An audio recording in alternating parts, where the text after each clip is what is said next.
Hello, everyone. This is Eric from Etiquette, back for another live stream. How are you doing? I'm curious if the connection is okay, because it says here on this programming that my connection is unstable. But on my laptop, I'm streaming from my phone. I've hotspotted it, so it's supposed to work well. If you're new here, my name is Eric, and I talk about teaching.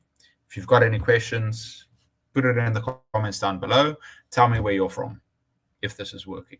We don't know. Yeah, guys, I usually live stream once a week. Well, starting again, I've taken an extended hiatus.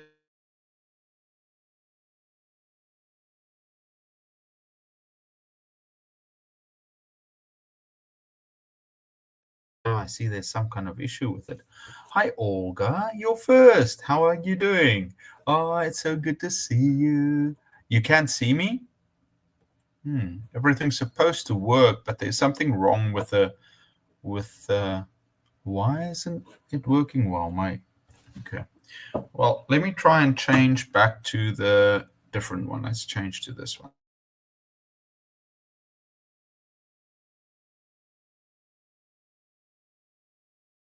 I've got 7 people on. Okay, can you see me now? I wonder if it's any better. Because now I changed to the Wi-Fi in the room, and I think my phone is supposed to be better. I've got an idea, though. Let me switch to... I'm going to try and use my phone to stream from. Give me a second, everyone. Yeah, so if you've got any questions, let me know. I'm going to... Oh, yeah, I was talking about... I was supposed to put it for today at 10 p.m., which it is now for me. But unfortunately, I put it as 11 a.m. For you guys who are new, I usually stream from my apartment, but right now I'm teaching a camp at a university, and so I'm in a dormitory. I'm in a dorm room, which is actually quite fun.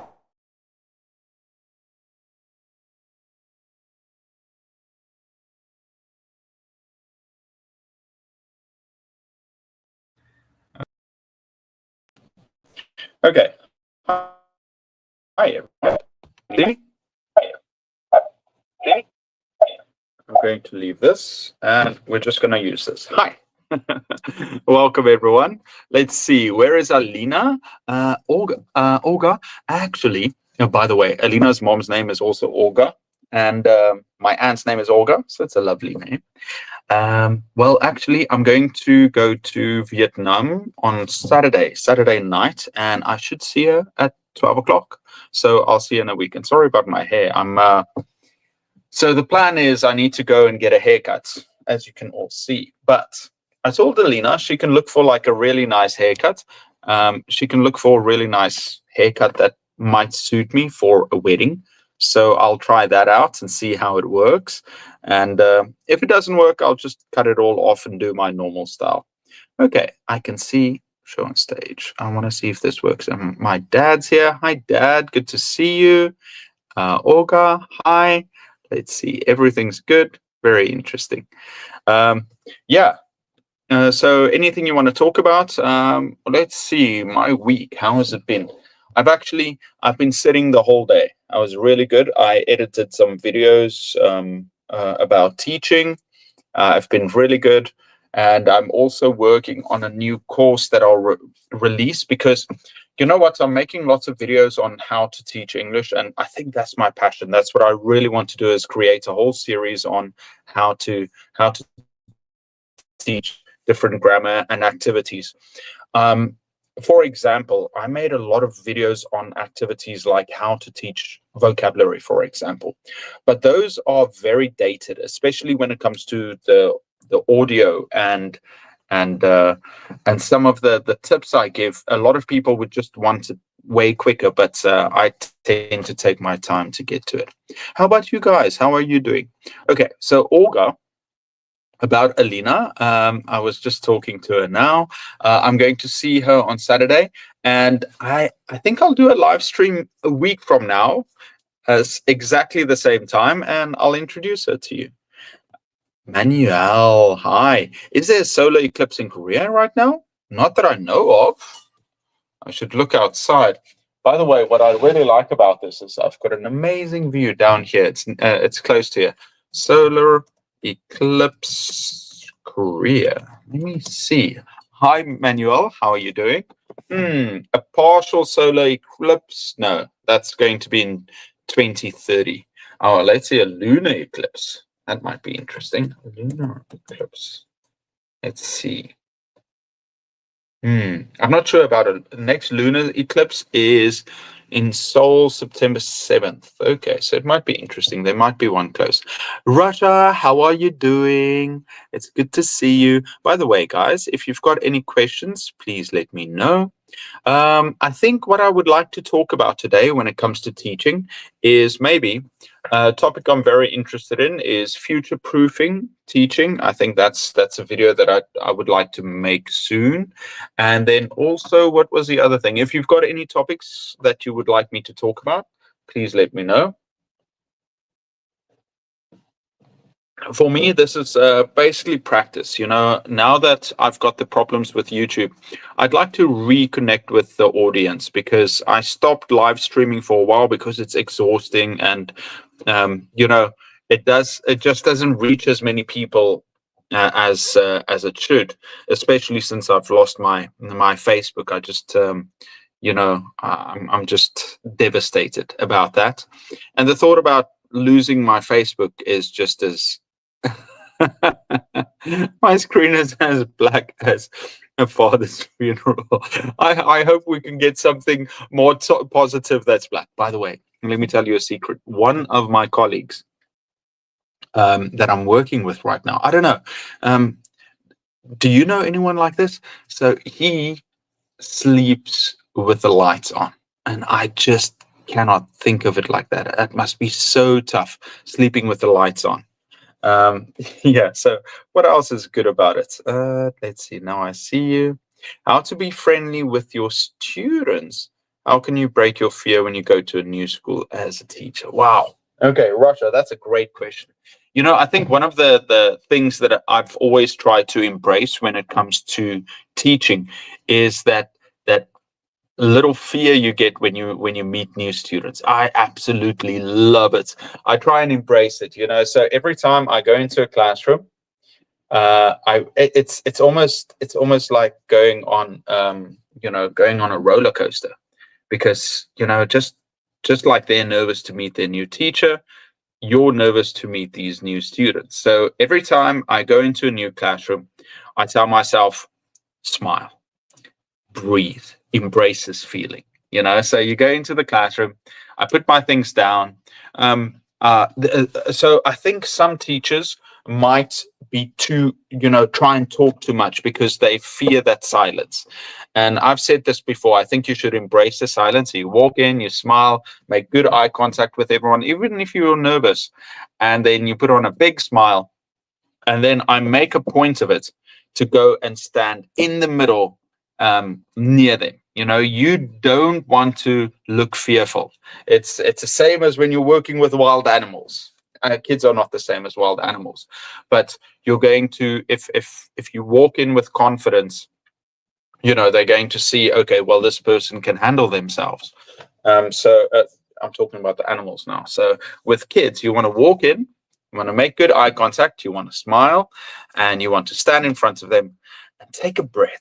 One of the interesting things, and I think the last time I thought about it, well, besides talking to the kids the first time, was when we had to introduce ourselves to all the students. So we get on the stage, and everybody's kind of nervous when they have to talk to the students, and they blabber something off. And I just make a point of it to go stand in the very front and smile at them, and then booming out and saying, hello, everyone.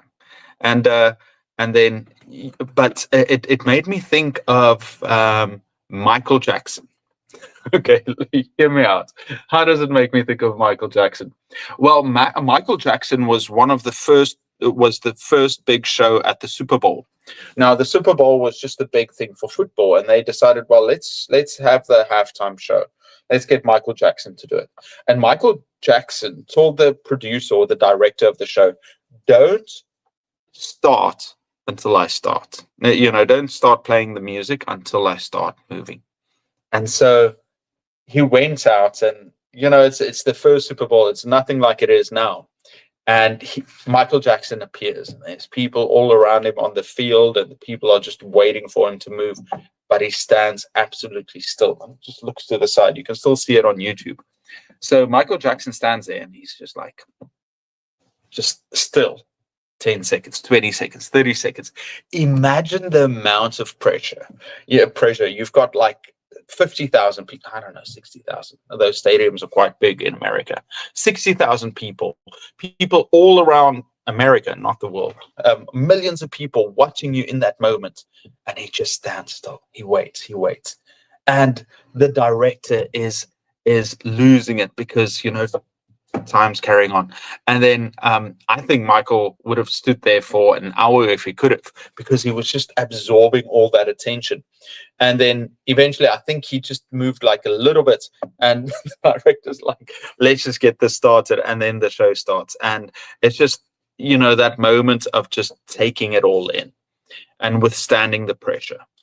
And so your question is, how to be friendly with your students, how to break that fear. I would say embrace it and see it as a great thing, because you're not always going to have it. So have a routine. There is safety in procedures and routines. So my routine for my students is always, this is how I start class. So I always go and stand in front. I smile. I make sure to make eye contact with everyone. I'm not afraid of them. I take a deep breath. I wait for them to quiet down, and then I clap my hands, and then I say, hello, everyone. And I use the exact same tone of voice. I smile. And now what happens is that I stand there and I wait, and the students copy me, and they wait to clap their hands at the same time. And I kind of like that. It's a nice routine. It gets their attention. And it's something something I teach when I teach my students about. Sorry, guys, I'm not looking at everything. Hi, Joan. I think it's Joan. Joan. Hi, Joan. And then Manuel's here. It was just because the screen was absolutely blank. Sorry, guys, I'm using my phone. Maybe, let me quickly, I think I can still do it on the StreamYard. And don't let me forget my thoughts. Okay. So one of the things that I try and teach my students when they do presentations, I ask them, okay, guys, one of the most important things of doing a presentation is, how do you get everyone's attention? And I think as teachers, it also applies to us, is how do you get everyone's attention? And a lot of people say, start with a joke or do something else. Blah, blah, blah, blah, blah. And okay, I'm in the studio. I can use it. Just me. Okay, there we go. I just had to mute my sound. And so now I can click on everything, and it's going to help a lot. Okay, where were we? Screen is black. Now I see you. I just realized you spent a penny for getting your hair cut. Comb. I don't use combs at all. It's just the style I've got. I put some wax in my hair, and that's what it looks like. Okay, we were here. Let's see. Safiola, hi, good to see you. Talk to your teacher, but remember, they are not your friend. Yeah. Any thoughts on the crackdown? Yeah, I'll talk about that in a second. I don't know. I try not to bring politics in, but I guess it has to do with teaching, so I'll do my best to talk about it. Where was I? Okay, how to get people's attention when it comes to presentations. So a lot of people say start with a joke. People say something interesting, or what I like to do is, how do you have to wait. Don't say anything. Wait. People will think, oh, why is it so quiet? Why is no one talking yet? And you wait for them to get quiet, you just look at them and you smile, and eventually they'll stop and look at you. And this is now in the context of Ooh, I just froze. This is in the context of presentations, but try and get past the fear, embrace the fear, and just take your time to give them some time to focus solely on you, and then you start. And I think that's a very good habit to learn because actually this week, so I've been doing teaching the senior teachers, so they're like seniors in elementary school, 12, 13, and then for one class this week, we suddenly had to teach one class of juniors. And these kids are very smart, but it's also different. It's different teaching these very young kids. Now they're 9, 10. That's different from 12 and 13. The gaps between 1 year when kids are very young, there's a big gap between how they are. But these kids were noisy and they didn't listen, so I was like, okay, I need to pull it back and I need to be strict when I need to be strict. With all the older kids, they were more relaxed and it was easier. But with the younger kids, I was like, oh, okay, time to rein them back in. Because if you get into the habit of speaking while they're trying to, well, if you're trying to talk and they're speaking and they're chatting and they're noisy, you're going to try and talk over them, and it's just going to get louder and louder, and you're going to get so frustrated. So you've got to wait for their attention. You've got to get it somehow. Attention is key. Okay, now, Himadri, any thoughts on the crackdown of educational institutions by Trump? Let's see, what do I think about it? I don't know much about American politics. I try and stay out of it. It's not something that is good for me or my channel, or for, I think, most of us. I think a couple of years ago, I was really interested in politics. It's all around, it's on the news, it's all we think about, and it's important to understand what's going on in our lives and in our countries. I'm not going to doubt that. But it's come to a point where people are obsessed about things, are obsessed with politics, and I don't want to get it to there. I don't want to get to there, but the crackdown on educational institutions. Well, obviously, it affects a lot of people, especially, a lot of teachers that are employed by the government. But it's going to affect administrators more than teachers. Teachers we need the teachers. But right now, I feel like there are so many administrators, and they're just pushing ideas instead of pushing money into teachers' hands. I don't know. It could be good, could be bad.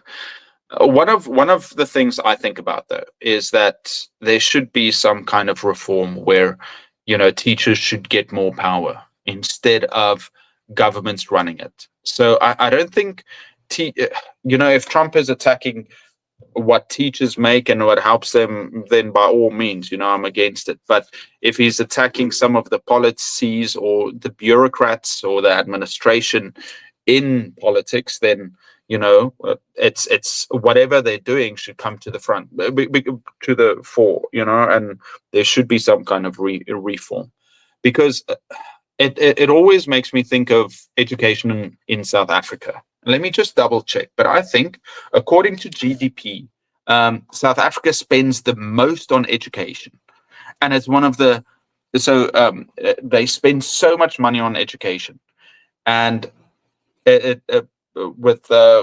when it comes to testing, South African schools test the worst in the world, one of the worst in the world.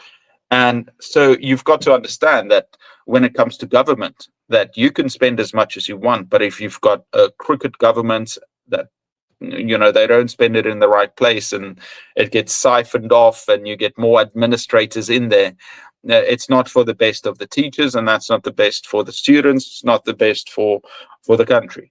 And that's what I kind of think. I think it depends. Yeah, I hate people in power using it for evil. But you get that in every country in the world. You'll always have that. That's the human element. But some countries, it's way worse than others. We've. Let me quickly look it up.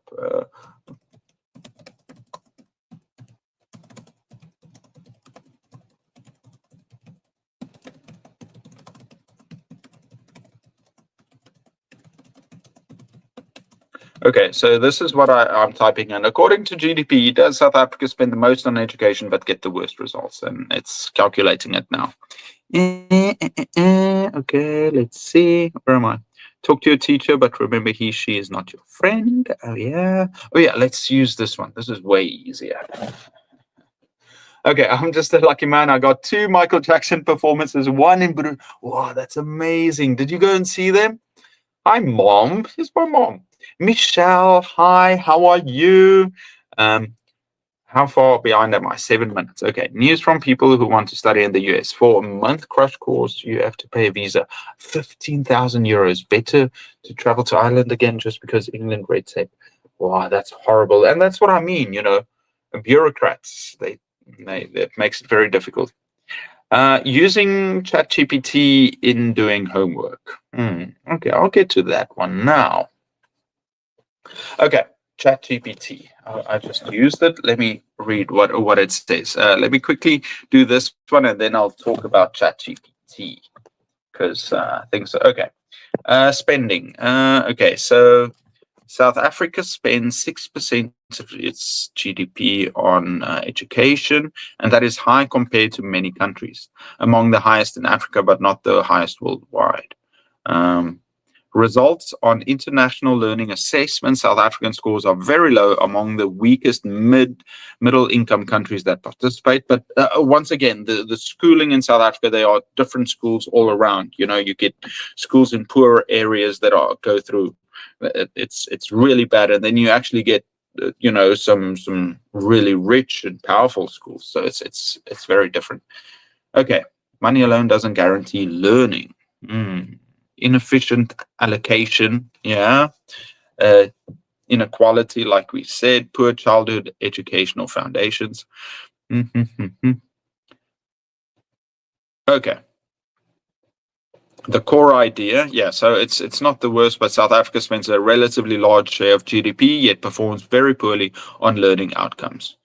Okay, so that's what I was looking up. Okay, let's see. Oh God. ChatGPT for doing homework. Well, it depends what your outcomes are, I guess. When it comes to teaching.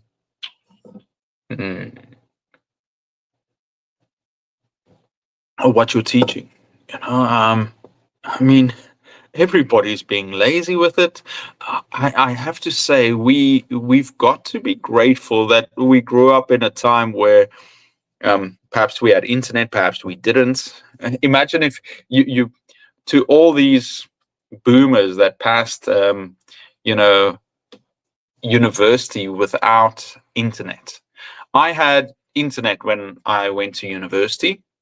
But you had to give your sources and you had to rewrite everything, and they had checkers, so you had to rewrite everything.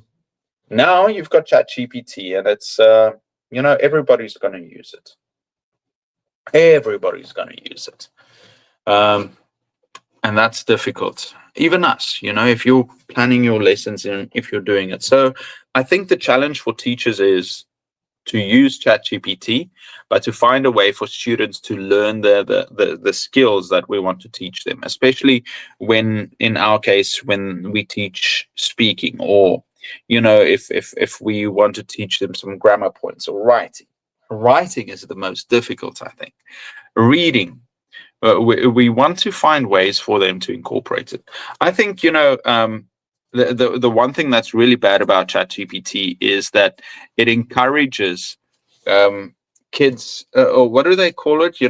Where kids brain rot. I think it encourages brain rot, where instead of thinking, we just use shortened phrases and things to get what we want and give that off. We've really got to get our kids to read properly and to write. Because even now, when I want to do something, I just basically give a form for it and I explain myself. But at least, growing up, I had to, how much I had to write. I had to write so many essays, thousands and thousands of words. I remember when my first day of teachers college, we walked in, and so you've got to decide what subject you want to teach, and I chose English because my plan was to teach English abroad, and there were so many people inside that classroom because everyone thought, okay, well, the one subject we could teach is probably English. That's easy. And so the classroom, it's meant for, let's say, there should have been like 50 students in there, or there were maybe 200 packed into the classroom. And the lecturer comes in and she says, okay, everyone, I want you to write 2 essays. They are due in a couple of days for the second class. I think it was a couple of days or a week later, something like that. No, it was a couple of days. So you had to churn out, how much was it? 500 words? No, it wasn't more. 1,000 words? I don't even know. Yeah, I think it was like 1,000 words or 800 words that you had to write for 2 topics based on teaching English. And I remember I went and I'm like, I'm going to do this. Great essay. And then obviously all these kids that came in and thought, okay, this is just going to be an easy course, they dropped out immediately with that workload. And I was kind of proud of what I wrote, the essays I wrote. I did research and I wrote these 2 essays. I think it was in a day or 2 that we wrote them. So I really hustled hard. But obviously you can see that's the teacher set that goal just to thin out the herd, and I don't think she read it. And that's one of the sad things is, I wrote so many essays and stories, and, you just lose them all. So if, when I have kids, I think I'll really make sure to keep a lot of their stories, that they write. I think that's important. Okay, where are we? Let's see the next one. Yeah, hello, everyone. I hope you're doing well. Where is that StreamYard? Okay. Ooh, oh no, I just deleted. Oh, let's reload. Can you guys see me? I'm just going through this. There's definitely something wrong with the internet over here.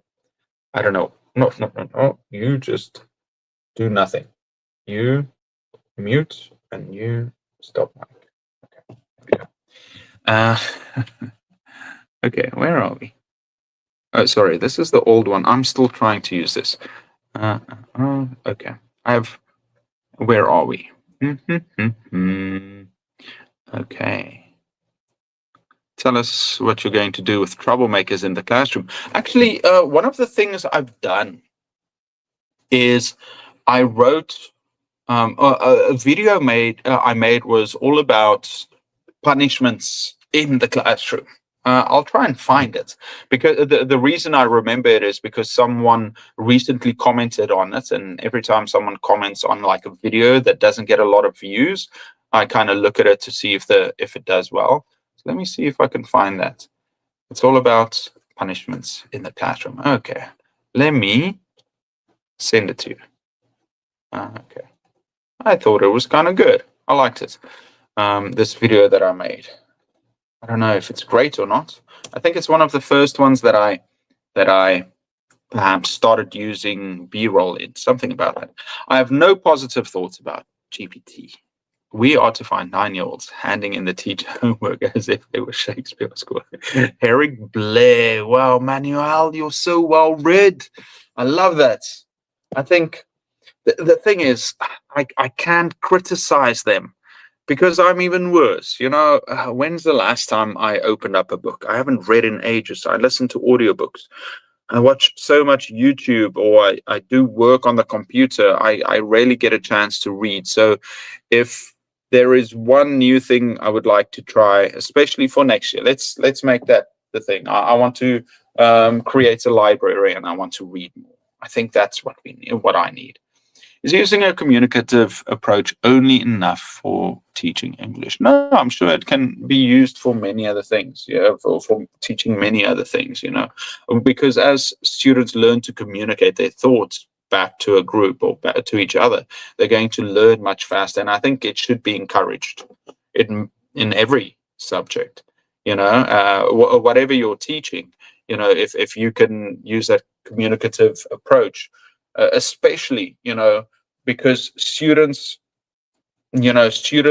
especially students that don't communicate how they think, and they're just sitting there trying to absorb the knowledge, they'll learn way more. It's like if you If you're trying to learn a skill just by reading it, you're going to get much better by doing it. And it's the same when you're learning. If you can start talking about it and verbalize it, I think it's much better.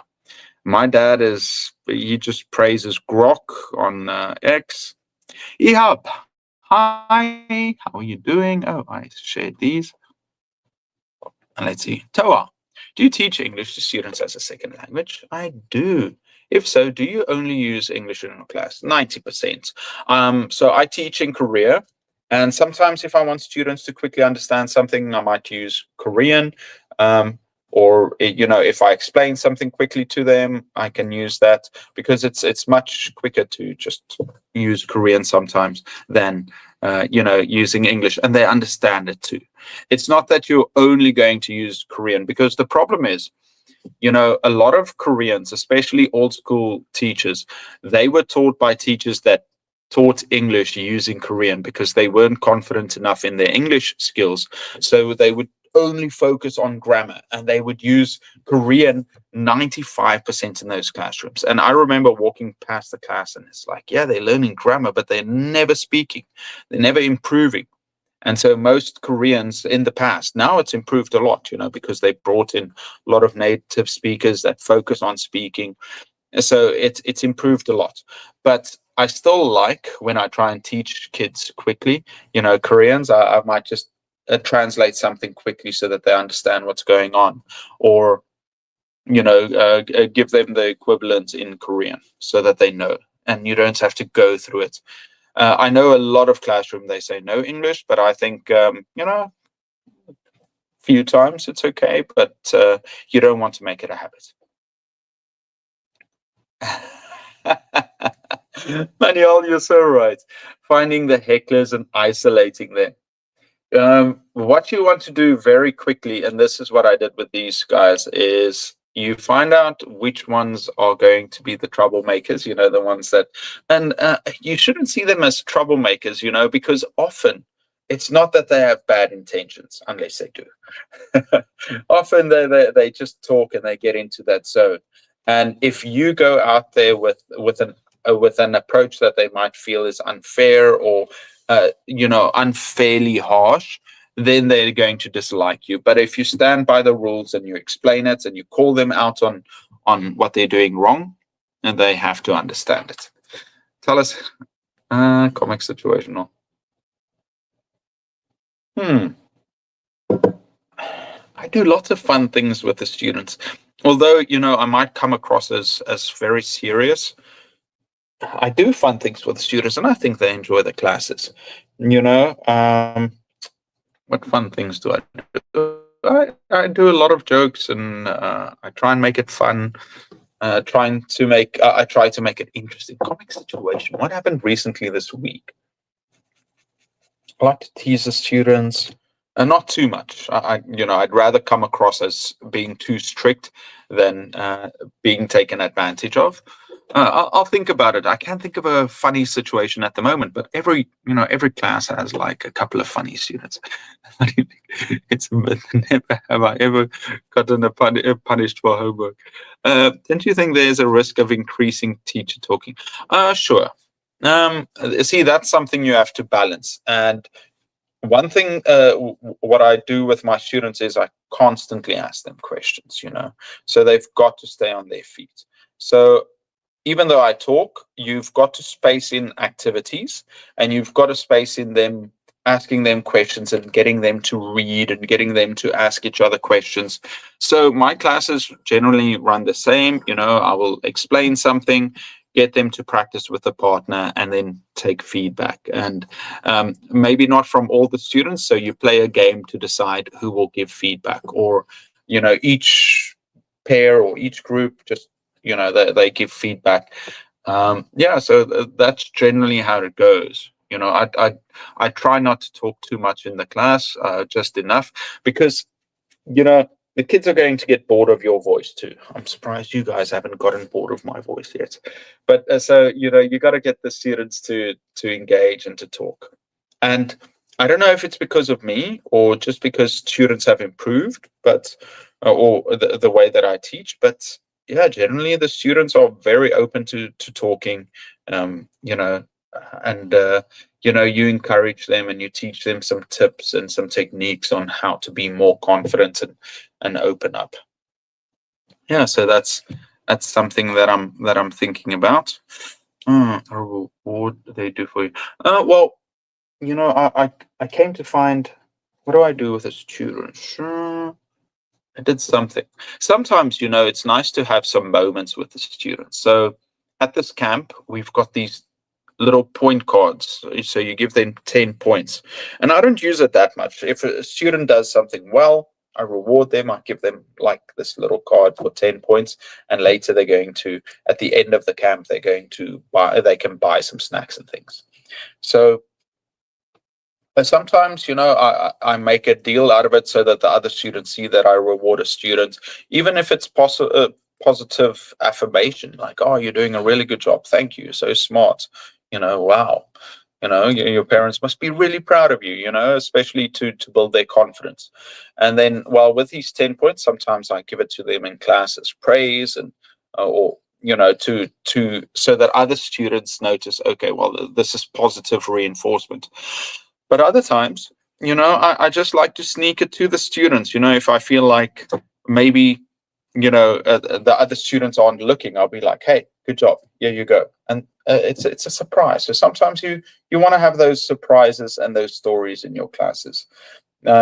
We get snacks. Sometimes, you know, I just like to pass them a snack and they're like, wait, what is this for? I'm like, yeah, you know, so you want to build those relationships, not just with the class as a whole, so that they understand what boundaries and what to do, but with the individual students, you want to have stories with them. Oh, I like that idea. I like that idea. Um, so creating stories with students, you know, it's often, you know, you've probably heard this before where they say that you've got to create stories in teaching because it's easier to remember, that humanity has passed on information through stories. You know, that's why we get all these tales, they're folk tales, because that's how we learned and remembered things, stories. And so I think with our students we should, maybe not on purpose, but we should try and make it fun and make stories somehow, where it's something that they can remember. You know, it's crazy. Yeah, we should try and do something special, something memorable, with these students. You know, most try and make it positive. I remember we were at. I went to visit South Africa, and my brothers, my family, we were together. We went to this nice place for dinner, and we're sitting there. It's outside, and I see my old teacher there, my old teacher, and I look over and I say hello, and she greets me and she says, "Actually, I'm retiring this year." And but she saw me, and she saw me, and she recognized me, but she didn't know who I was. And I don't know if it's like that for you. Is when I sometimes see my like old students. So maybe it's just my memory, but I teach students and I connect with them. You know, I make sure they have a good time. I try and reach them. But as soon as they leave my classroom, you know, maybe a year later or 2 years later or a month, no, not a month later, but let's say a year or a couple of years later, I see them. Maybe, you know, it just takes a second to realize who they are. Be like, oh, I know you, you know, maybe I don't remember your name or exact experiences, but I know you, you know, and there's this exchange of energy. And so when it came to my teacher, she saw me, and you know, she's taught thousands of students, and she looked at me and she said, oh yeah, I know you. Well, you're, because my brother and I, we were in the same school. And she said, oh, you're that kid. And I'm like, yeah, you don't remember everything, but I remember the stories that happened between me and her. Not those kinds of stories, I mean events that happen, where I remember this one time, I was part of the leadership group, the SRC, the student council, and I would be like a bit of a rebel. You guys don't know that about me, but I was known as a bit of a rebel. Anyway, so I wasn't a bad kid. I studied very well. I studied hard and made jokes, and I did lots of sports and lots of activities. I didn't see myself as a criminal. I listened. I was quiet. I never caused trouble. Well, not never, but not in a malicious way. Anyway, I was on the council, and I would, in the mornings, I would get to school late. I'll be like, not late. Instead of just doing what I wanted to do, the student council, we patrolled and looked for late students, and I would keep like a little book. And instead of just going and standing at in the hall and listening, I would walk around and do a job, and it worked out for everyone. I was doing a service for the school, and I didn't have to stand there and be bored. So I walked around and I got a note, and I went back to her. I had nothing to do the one day, and I went back to her and I was like, "Oh, teacher, I'm just following up on some of these names of late students, but nothing about it." And then like a week later, we had a meeting, and she started saying something about, there's one member in this SRC that has been doing an amazing job. He's been working so hard, and we all think it's my friend Wayne. He's like, he's one of the hardest workers I know, and he's principled, and he's straightforward, and we're all like, "Oh, here comes Wayne." Out of nowhere, she says, "Eric." I'm like, "What?" And everybody just turns around, mouths open, just be like, "What, Eric?" And that's not Eric. I was like, "Yeah, yeah." I didn't know what she was talking about. She says, "Yeah, Eric went around and he found all these names and made sure that they got to class and followed up." And I was like, "Yeah, I did do that. I did it because I was bored, but yeah." And so I had stories like these of how I remembered her. But she looked at me and she's like, "Oh yeah, who are you again?" And then I realized she said, "Oh, were you the good one or the bad one?" I was like, "I was never bad." So she thought I was my younger brother, Paul, who was like the head boy, and he was very charismatic, very funny. Um, and she thought it was me. He wasn't at the table yet. They were still bringing their little baby, and I was like, "Oh yeah." So she didn't remember me. She thought I was my brother, and I was the bad one. But I still remember that story. Now, let's get back to teaching. I think we should create stories with our students. We should have these moments. I'm not saying to generically create stories. I'm saying, if there's an opportunity to do something fun or interesting, and I don't mean in a crazy way. I don't mean go out of your way to do something, but if there's a chance to do something fun or interesting with the students on an individual level, or even with the class, with your praise, or some kind of storyline that they can share, they will remember it. And I think that's a nice way of thinking about teaching, is that we've got all these students in our classes, and we try and control the hecklers, we try and control the ones that don't work, and the quiet ones we try to get talking. But there are so many individuals, and we should try and create some stories with them. I don't know. Something to think about. I don't know. Ba, ba, ba, ba, ba.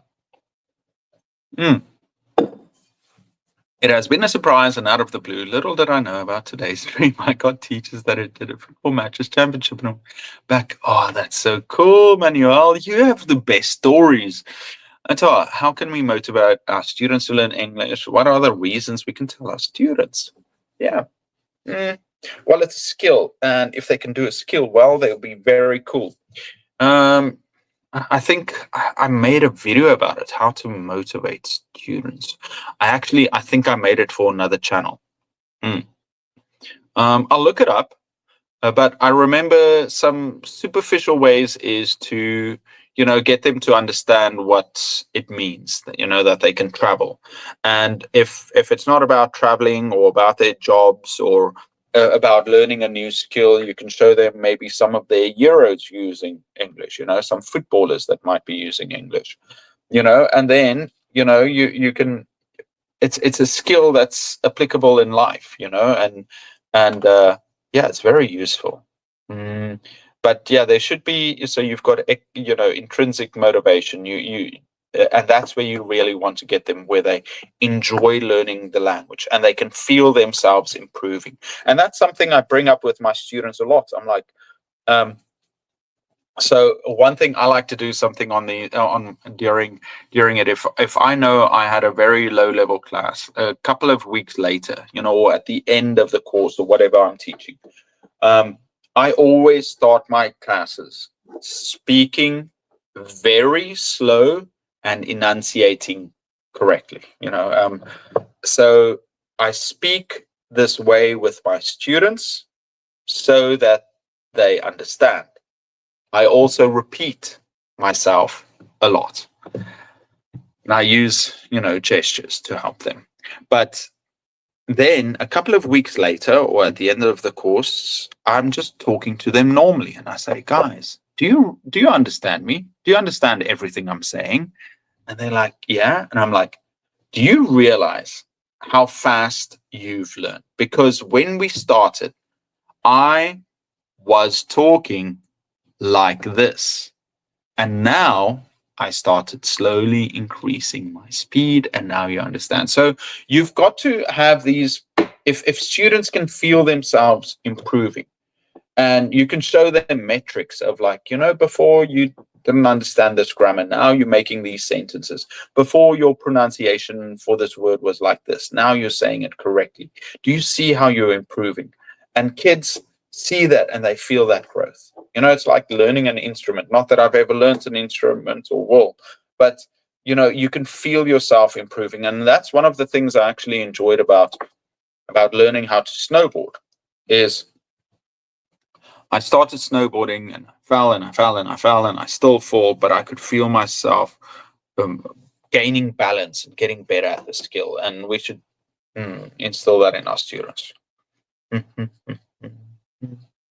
No, irrelevant. I'm wondering. Yeah, so you've got to focus on their intrinsic motivation, and that's why we also, you can, if be beyond that, with the testing, you can show them where they've improved, if they've improved. Make it fun. Manuel, thanks. See you soon. Thank you so much. Do you know English? CM Punk. No, not really. Do you know MMA?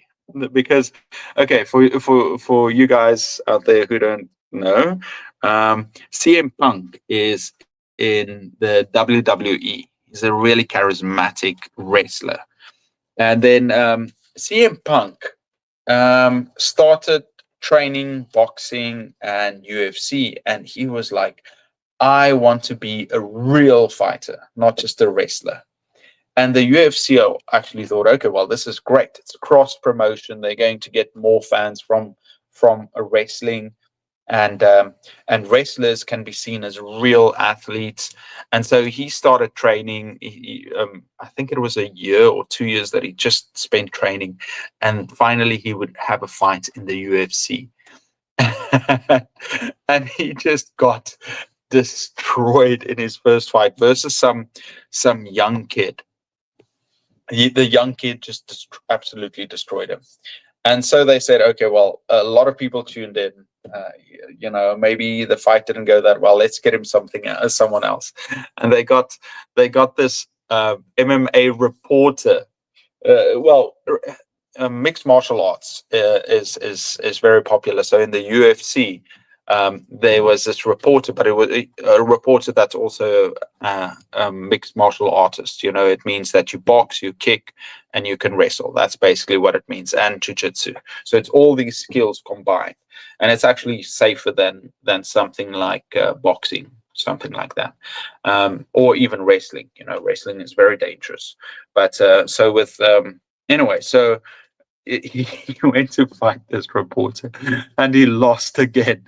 And the UFC basically said, no more experiments like this. Although it did work out with another fighter. What's his name? That big guy, not Kurt Angle, Brock Lesnar. Brock Lesnar was this ball of muscle, but he was super strong and he had a wrestling background, not just MMA, not WWE wrestling. He had proper wrestling credentials where he wrestled in college, and he was just a massive guy with muscles. And also, when he went to wrestle with the UFC, they check for drugs, for steroids, and so they test for steroids. But with his fights, I don't think they tested that rigorously. Oh, okay. Let's see. Teaching English remains a hectic job and constantly in decline. Maybe not. Maybe.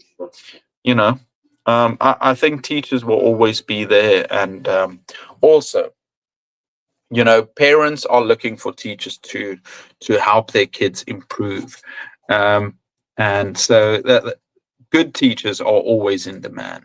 So if you're a good teacher and you do a good job, you'll always be in demand. Unfortunately, the salary isn't that good as a teacher, but there will be jobs. That's what I think.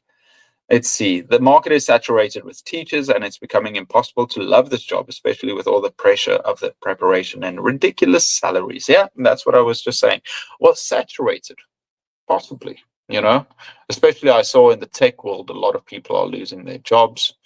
But it's difficult for someone to go from wanting a high-paying tech salary or, doing some kind of job like office job to try and become a teacher. It's very difficult. So yeah, saturated. I'm not so sure. Is it? I haven't thought of it. Are there more people trying to become teachers? Because it's, nobody wants a low-paying job, but a lot of people are teaching online, although you've got AI teaching online now. Who knows? I'll have to look it up.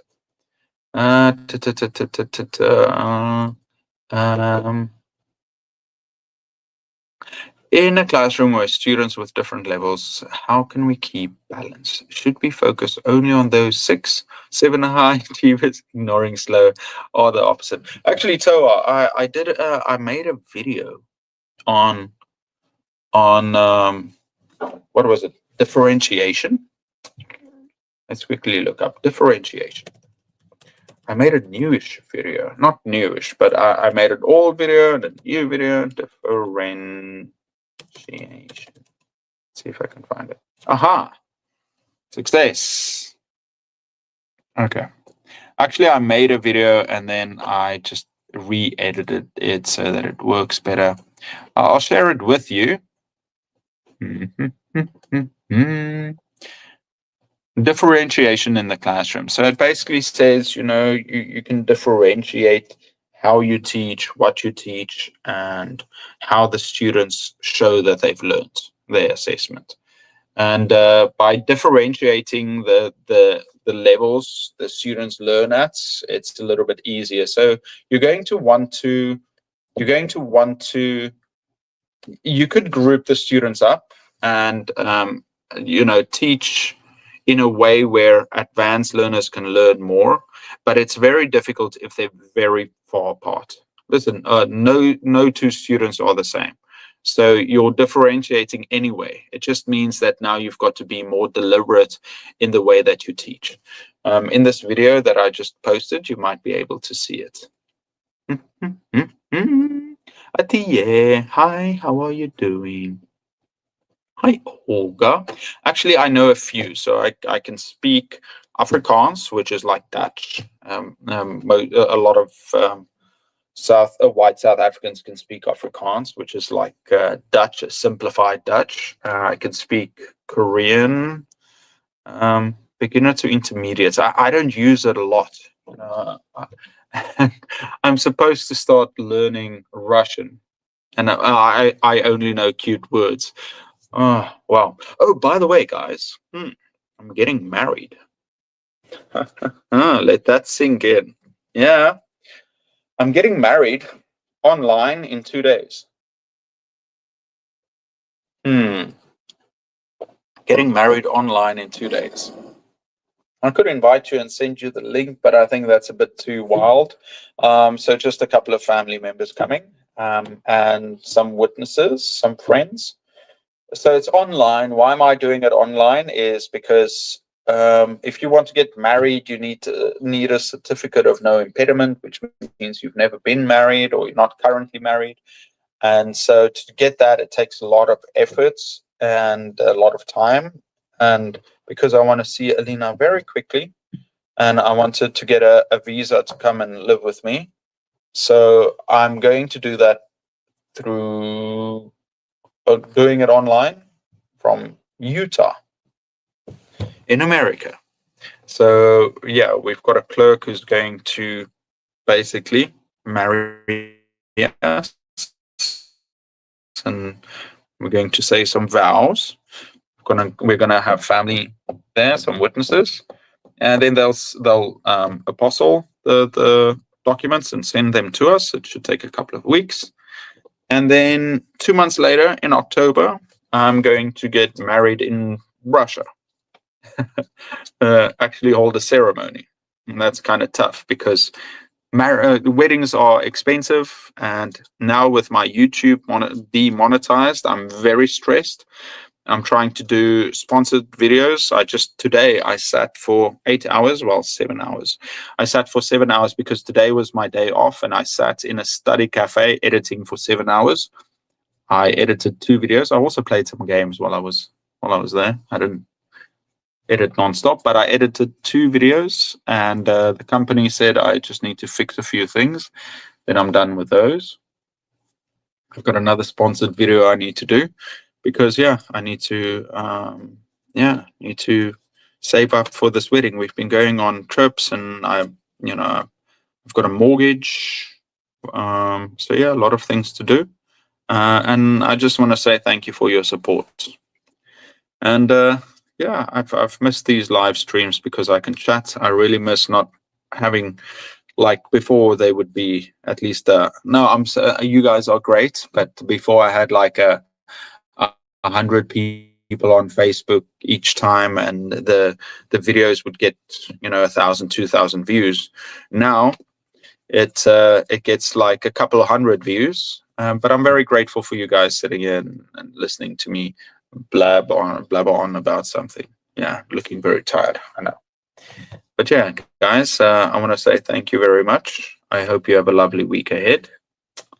I've got my last class of teaching tomorrow, but then we're doing lots of other things. Thank you, Toa. Natashenchika. If I were your wife, I would speak English freely and you would speak Russian fluently. Alina speaks English really well. Although I taught her something new. What did I teach her the other day? Something. It was yesterday. I taught her something, and I had to explain something. I was like, I still know something. Goodbye. Thank you, Olga. You're so sweet. Thank you very much, everyone. Have an amazing day, and I'll see you guys next time. Bye bye.